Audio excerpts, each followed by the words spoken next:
Okay, so heading home now. Still day 150, which means it's still at the 5-month mark. I will see what I do when I get home, because got that quiz that's due by midnight. I'm obviously not gonna wait till the last minute, but given that he's not only given the I guess you could say the assurance that if anybody posts questions about the language of the problem statements or whatever to the class website, I guess it's more like a class hub. I think a lot of other universities use it. It's called Canvas. Basically, if you post those questions to the announcement, or not the announcement, to the discussion section, he'll answer them. He'll be on there and basically clarify anything. So I might want to just sort of wait a bit, obviously not too long. I don't want to be going there at 11 or 11:30, and then trying to upload stuff, and what if I have a corrupted upload, or it takes too long and it goes over the midnight mark, and I don't want that kind of thing.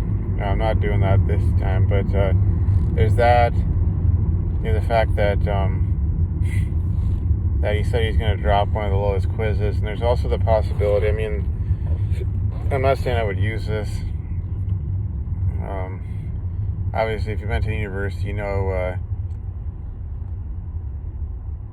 people are willing to sort of go out of their way to sort of try and get the best grades they can, even if it means not cheating. Some people do cheat, but a lot of people cheat. Let's just put it that way. But going out of their way to give themselves some sort of advantage. So if I somehow get intel on what kinds of questions are on there specifically, or just any issues people having with the language, the problem statements, like the last quiz where it was well, if you knew that that you're supposed to use information values that you calculated on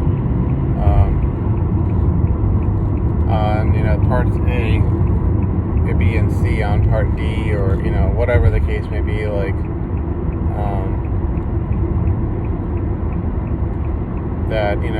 that would probably have saved not only a lot of time and stress, but also just plainly the results, points. So if I able to pick up on that sort of stuff, or God forbid know what's actually on there, if it's really similar to this problem or that problem we already solved, because I'm gonna have all the solutions open that I have, from what I gather, basically a lot of that sort of stuff.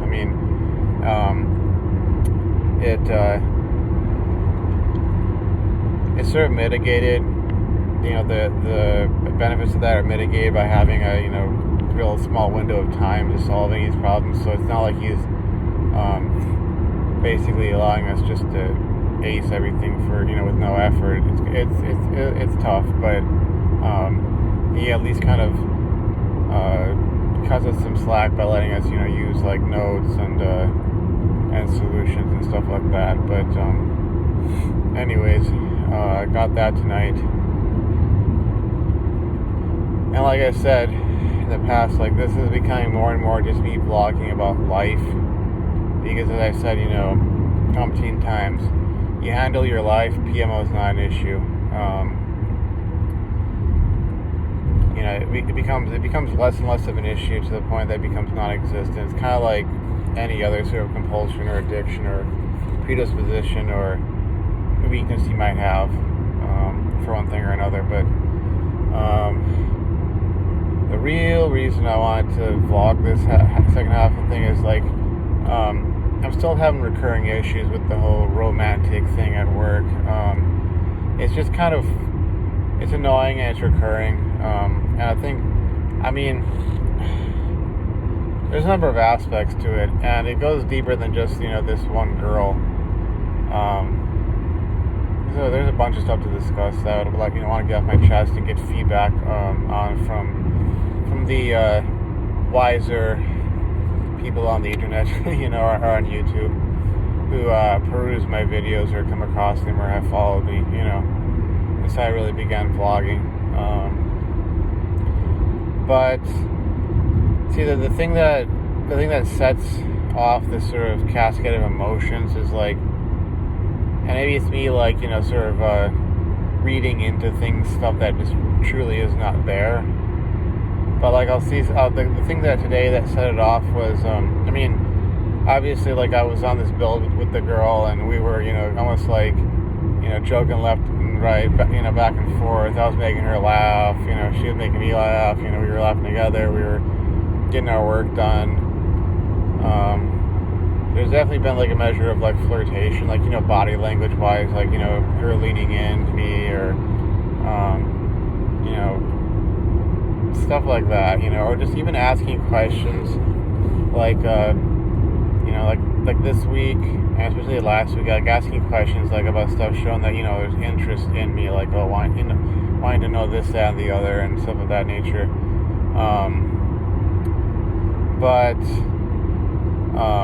That all being a basis for me having the fifis, as I'll call them.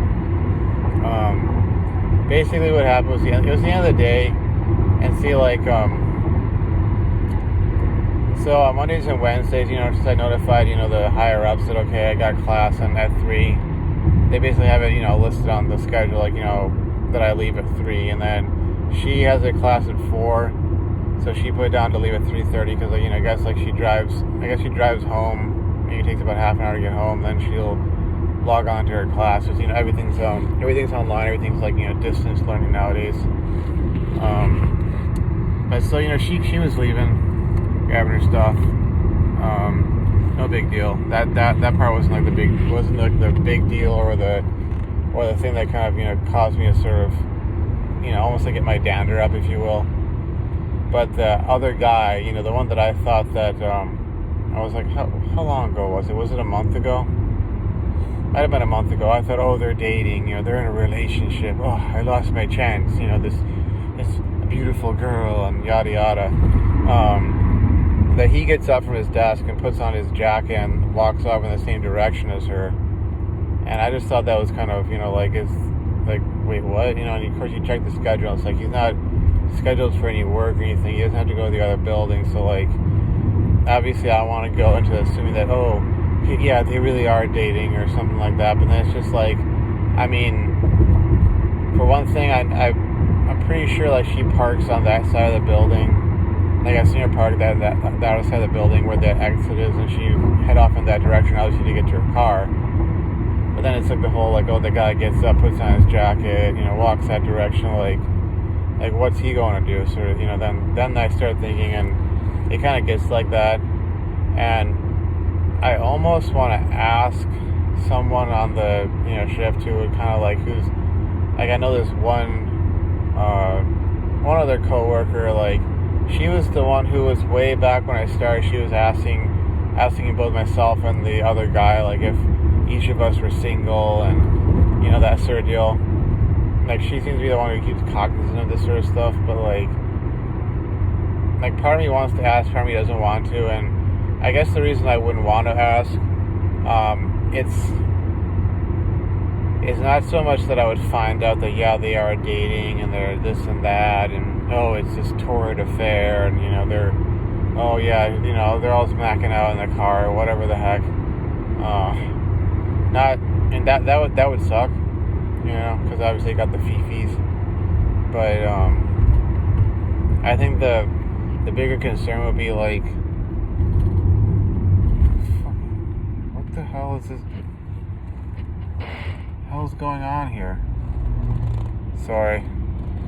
Obviously I'm driving, and there's 5 cars up there, and they just all slam on the brakes, and I gotta slam on the brake as I'm coming up, and there's this van behind me, and they're slamming on the brakes, and they nearly hit me, and it's just you kind of swerve around a little bit in the lane to kind of see hey, is there some car up there that got hit? Is there a car that had some engine problems? And And it's just like, and then they start moving again. It's like no indication of whether or not something was really going down that would cause them all to stop like that. But anyways, so, you know, I guess my concern with asking, like, you know, would be obviously that it would get out, like, oh, you know, Esquisses likes this girl, you know, we got some, you know, workplace drama, you know, and it's like, seems like I would want to be discreet about it, you know.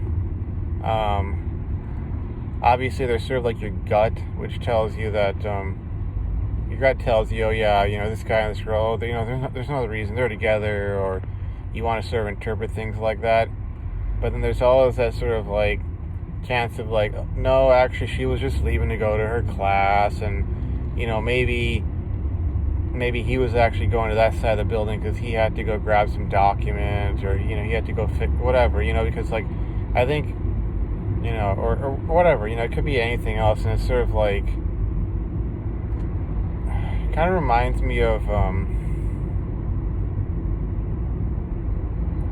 the movie High Fidelity, where the guy's going back through all, like, his, you know, meeting his, like, ex-girlfriends, or the girls or they weren't even, like, girlfriend, boyfriend, but it was, like, girls he, you know, had the feelings for, the fifis for, and then, like, finding out that, no, actually, like, it was one of the girls that he had gotten with, or no, I think they were dating for a little bit, but then he dumped her for some reason. I can't remember the exact, like, what that exact sequence of events, but he went back and he kind of, like, found out that, like, no, all these things that, you know, that he thought about her were actually false, you know, weren't true.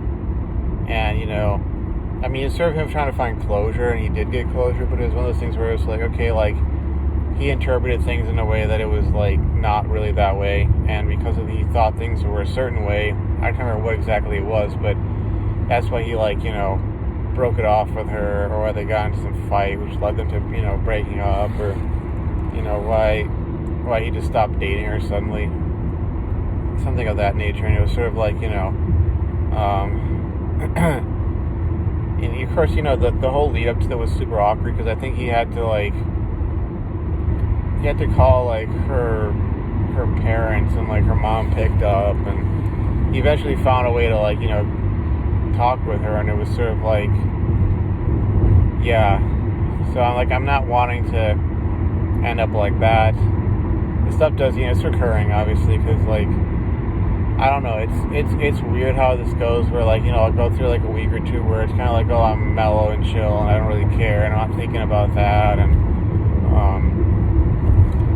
then she'll sort of start coming around again and being all flirty, and, you know, obviously, like, some of it is just, like, we're working together, so we're obviously in close proximity, but then she'll start getting all, you know, sort of behaving in ways that, you know, my gut would tell me, oh, she's, you know, wanting attention from me, or she's, you know, into me, or liking me, or, you know, whatever.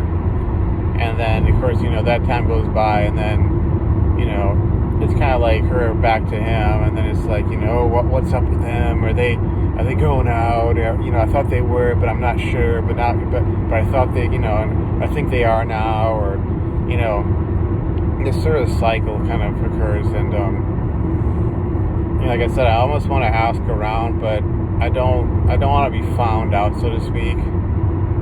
But at the same time, it's kind of like I would want to know at the very least, just for closure. Because, you know, look, at the very least, like, she's not doing to me, or hasn't done to me, what the quote-unquote one-itis girl did, where it was just sort of like, you know, yeah, they're together, and she had to make it a point to, like, announce to me that she was having sex with the guy, and, oh, how, you know, well endowed he was, and, oh, he'd go for hours, and yada yada, and it was like, you know, going to, like, you know, extreme detail, making it a point to be talking about the stuff while I was around, and just using really crude language to describe that. And then there was that time I got super zen about things, so to speak, and was, like, you know, detached and chill and wasn't caring, and it was like then she had to try and up the ante, and it was never like a matter of, if I just give in and go after her, that oh, she'll be my girlfriend, and it was never going to be like that. And at the very least, this girl hasn't done that. Like, I mean, we're in a workplace environment, the drill. But she at least hasn't done that kind of thing. She hasn't sort of turned into this sort of like, trying to make me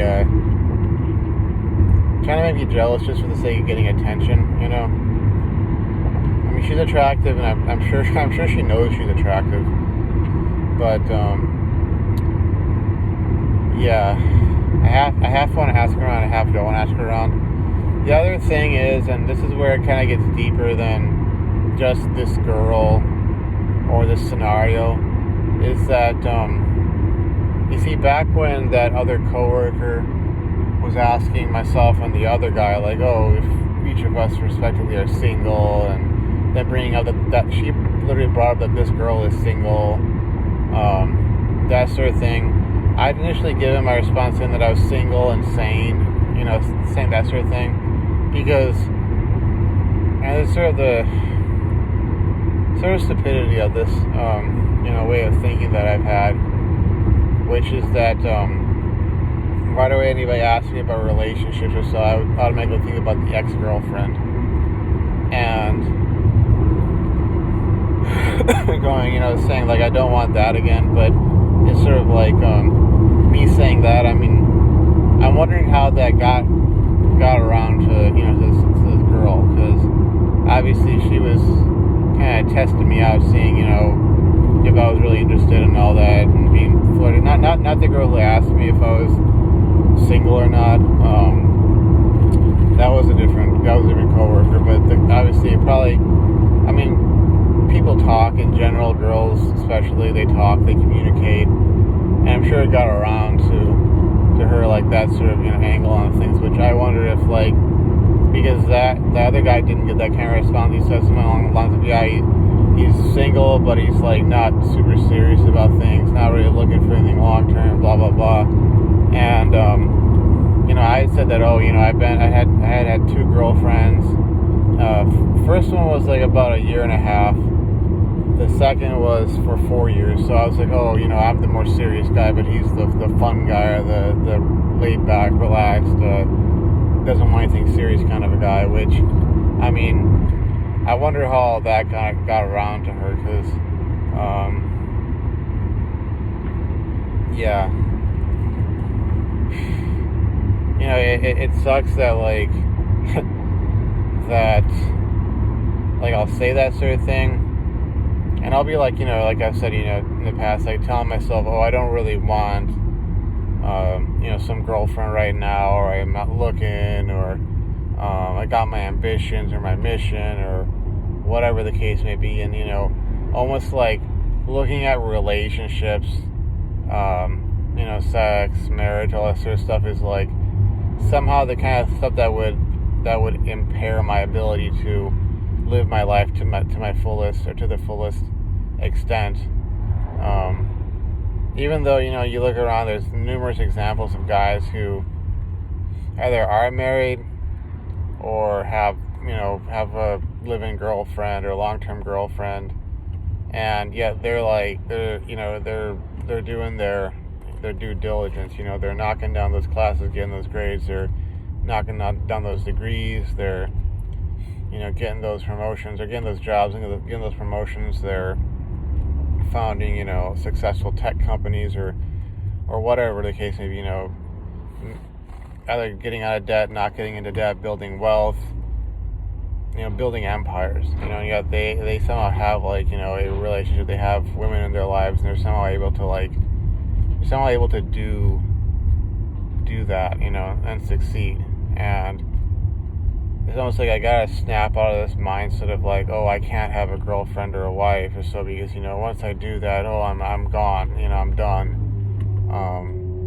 Some of them maybe have looked at some of the stuff that my dad has done in his life, like where he's made sacrifices, or sort of compromised himself or his career or his finances, for the sake of, my mom or my sister. And, live to regret it, live to regret it. And thinking like, the only way I'm going to be different than that is if I, go like live practically like a monk, which, how like Three Rhinos had that question about, doing no fap for life, like or no fap monk mode or hard mode, for life. Yeah, that's like, healthy, or is it a good thing or so? And I, went off on that, what was it, about half an hour, like, sort of spiel on how I thought ultimately it wasn't a good thing.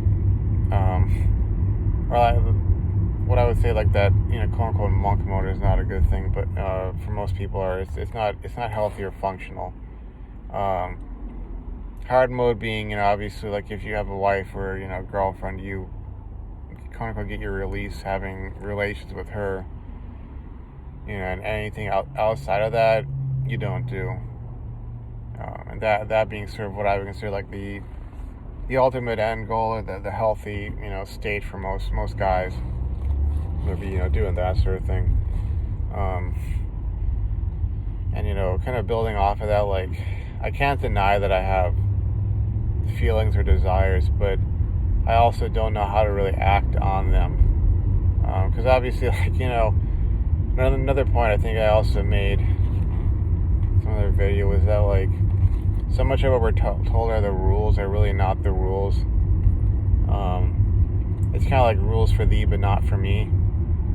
Somehow there are guys out there who can, strike while the iron is hot, and they can do that with a female coworker, and things don't go south for them, and they're not just getting it, but they're getting with these girls, and having all those experiences in life that the rest of us kind of wish we had in some form or another. I mean, maybe you're still more of a waiting till marriage type, but you get my point. They're somehow able to do that and sort of build the kind of life they want to have, and go after those things that they want, and they don't have all that repression. They don't end up having to repress themselves, or even sublimate themselves. And there's always that question in my mind, like, how do I do that? How do I do that, not lose my job? How do I do that and not be getting in trouble? How do I do that and not get ostracized, or have, like, these things, all those things that, for lack of a better way of putting it, that beta guys have to worry about. I'm talking a very simple, like, alpha beta dichotomy. Obviously, in reality, it's way more complicated than that. You could throw in other categories. I could say that delta guys, beta guys, omega, who else? Gamma. Those guys all have to either take into consideration or plain simply live in fear of. And that's sort of like sort of my question, because let's say, for the sake of the argument, that this girl is not dating the guy, or maybe they're dating but it's kind of casual and it's not serious, and they're not getting after it or whatever, because from the sounds of it, like, she lives with her parents. I think they live about half an hour away, and it sounds like she basically goes straight home and takes a class there, like, at home, which, if things are the way, obviously, I, being this guy who, like, has these fifis for her, would want it to be, that would mean that there wouldn't be sort of any space for hanky-panky with, like, a coworker, unless she was, like, red hot for the guy, had that kind of burning desire, and he had sort of passed through the gauntlet of, meeting the parents, and, the sort of the conventional way that things things used to be done where you had to go and meet the father. If you caught sight of some girl, it wasn't like you could just go up to her and be like, oh, hey, let's go grab some coffee, or you want to go for a roll and say, hey, you couldn't you couldn't go do that. It was like you had to go and meet the father and present your credentials, and all the stuff that folks would consider like the conventional, quote unquote, proper way of doing things. Crying out loud, what is up with these folks? What is up? I just need to get over, not get hit, obviously. Okay. Talking my way through traffic, and doing my best not to end up in some sort of collusion. But what are they talking about? Oh, let's assume best case scenario. She is single. She ain't dating that guy. Maybe he's just even not into her, not into her type. How do you go about these things without getting yourself into, deep doo-doo? And even if it was sort of a one-off date where we just sat down and had coffee somewhere, or, tea, something like that, just chop things up, like that would at least sort of like do it for me, That would at least sort of put things to rest, because I think the worst thing for me, this is probably like the case with a lot of other guys out there. I'm sure people can relate, but having all those sort of what ifs, what ifs. I've had enough what ifs in my life. Whether it's the NRTC what if, or it's the the one-eyed girl what if, or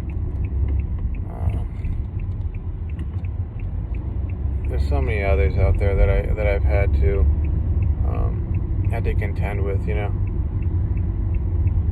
this guy gonna let me in, or what are we doing here? Because I can't be blocking traffic. Thank you. Okay. Driver was nice enough to let me in. So, but yeah, there's what ifs. Get back on topic and not collude. But yeah, dealing with all these what ifs, because it's sort of like I figure, like, in retrospect, like there's that other girl that I guess you could call it a date if you want to. It was almost like a group date that I went on. That one date with that one girl, and things didn't really go anywhere after that. They fizzled out. That was that. Like, I feel, as much as it may contribute to something of a demoralization with regards to just relationships and love and desire, and oh, the girls I like don't like me back or something.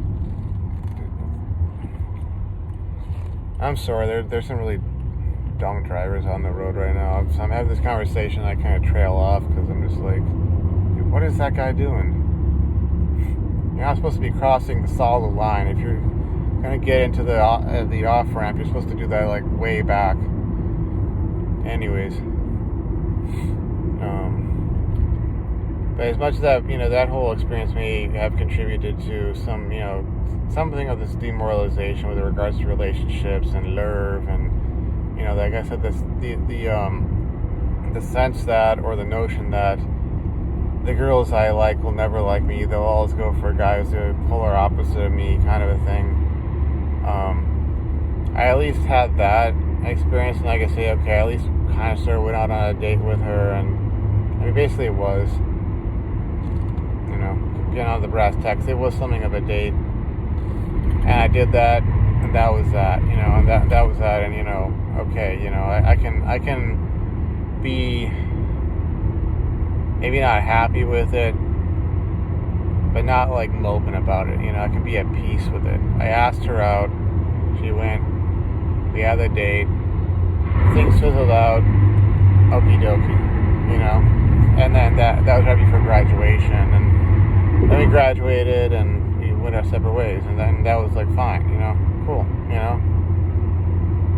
but there's other situations like with the one-eyed scroll where it's like, I swear, like,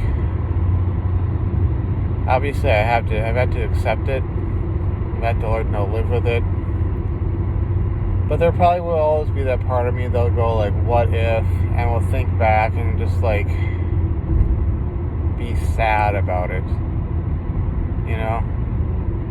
for reasons that I've gone on ad nauseum about in past videos, where I've just talked about like, why that would cause me to feel so down and out, why that would cause me to sort of devalue other aspects of my life, even if I, kind of like even if I became a multi-millionaire and, got in the best shape of my life and all these other great and amazing things, why that would cause me to sort of not see that as, as great of a accomplishment or something as valuable as, the one-eyed girl, that sort of thing. And yeah, I know before anybody, says it sounds like I'm getting, or I have one-eyed for this coworker, his female coworker. Yeah, it feels like it, which is usually a sign that things just aren't good. It almost seems like if I'm getting these kinds of emotions, like it's kind of destined to not work out, just because it's sort of like, if you're getting all flighty and nervous and anxious around some girl, like, getting jealous of her, talking to a guy when you haven't even gone on a single date with her, like there's signs in that, or that is a sign that things aren't the way they should be, or if they were gonna work out, because I suppose from sort of an alpha versus beta sort of perspective,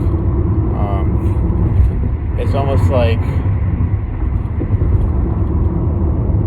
from the beta comfort side of things, meaning like long-term relationship, I would assume that things aren't supposed to sort of be, like almost like red hot at the beginning. But then again, that could just possibly be a rationalization that, a lot of folks use, where they'll be like, well, she's not into you right now, but, just wait, just wait, and someday she will be, because she has to get to know you, and you gotta build rapport and all that. But I don't think that's true. I think the stuff that really would create a relationship would be that first spark of interest, of desire, and if that's not there, then I don't really see there being a possibility for a relationship, which then makes me wonder, which of the two of us does she have that for, if she even thinks like that, Because I guess you could say I've sort of taken the approach of not like treating her like some princess or something like that, but guys will say, oh, treat the girl you like, she's this, bratty younger sister, and you sort of like crack jokes with her, or you do what's called neg hits, neg hitting, stuff like that. And that's essentially like what I've done, which I seem to get a better response out of her than if I was going and like putting her up on a pedestal and being like, my lady, your honor is my honor, or something like that. Which, in the past, like, I know there's sort of like a limit or a line where, okay, if you go beyond that limit or line, then you're in the this guy's a dick, category, and you don't want to be there either. But in the past, I would get like so super self-conscious if I cracked a joke with some girl, and then I'd just be like, oh, I'm joking, just want you to know I'm joking. But I think I've also kind of gotten up the understanding, the mindset that, like, if a girl can't take a joke, and I'm talking like an honest joke, like, you probably don't want to be with her, she can't like laugh at things or even like laugh at herself a bit, then you obviously don't want to be with her, because even if you were to get with her, like, you gotta wonder what that kind of a relationship would be like, like how just unfun it would be 100% of the time. Which isn't to say that all relationships are supposed to be fun, but you know what I'm saying, like it would be super dysfunctional, but yeah, I may be misinterpreting things ultimately, putting meaning or weight into stuff that doesn't have that, in it. But anywho, what am I gonna do? What am I gonna do today? Well, first off, I'm gonna go grab some food. Then when I come back, obviously eat, do a little bit of unwinding, maybe. I don't want to watch the stuff that I usually watch, which is like, or I would watch in the past, which it's kind of lost a bit of its sort of like allure or draw. It was stuff about politics and social issues, and sometimes if you have like really good guests on these shows, they bring like they bring a whole another level of like interest to it. They make the show interesting. But when they have like guests who are just there to sort of almost be like a poster child of like why this demographic of whatever is like dumb, annoying, uninformed, insane, it just kind of like contracts the show itself. And especially at a time where like as I've been going on the last few videos, I really need to buckle down and be focusing even my mental energy on this class. I don't want to be watching that kind of stuff that's about things that are completely unrelated, or stuff that I've kind of like already figured out and made my peace with. And as such, I don't know how exactly I'll unwind, but if I do, it's probably not going to be with that. And beyond that, I will possibly do another problem or two, or like practice problems before I actually go and take the quiz. And I'll be monitoring any sorts of communication sources wherein people might be putting up stuff related to the quiz, just so I can have as good of a picture as I can going in. But did I mention this before? I might have, but apparently he said that he drops the lowest quiz score. I thought that just meant the pre-lecture quizzes. So if he drops the lowest quiz score, then that takes a huge weight off my shoulder. Because I was doing all my like grade calculations, going like, oh, I gotta get this grade and that grade so I can make up for this screw up with the lab that I had, or the last quiz score where I lost like 5 points, blah blah blah. Anyways, I got my evening ahead of me, afternoon, evening, night ahead of me, and I am going to just try to handle things. And I kind of talked my way through this even before I made this video. I kind of talked my way through sort of getting back to mental emotional equilibrium after I saw that, because I was just kind of like tell myself yet again, that's the least of your concerns. You got this quiz ahead, and you're probably misinterpreting things, etc., etc. So anyways, gotta maintain that and take care of these things. So anywho, it's about 40 minutes and I've talked long enough, so I will stop recording, upload this, and I'll see you folks around. Thanks for watching. Bye-bye.